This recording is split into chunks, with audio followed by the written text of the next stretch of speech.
Whenever price finally breaks above this high, the market is now going to deem it as a correct bullish market on the monthly. And for a bearish market, the market breaks below this low. Right? If it starts to break below lows, you can see right now, let me give you an example.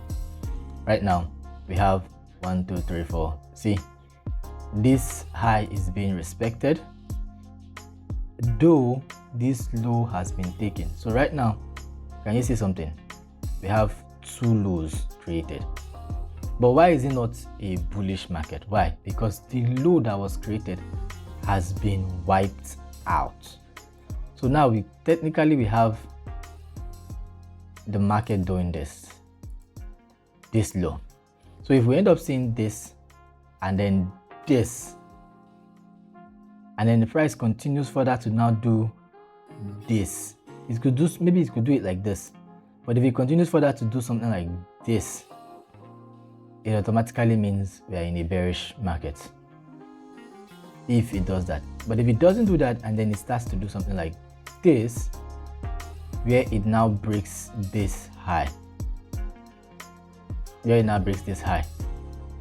then we automatically fall into a bullish market.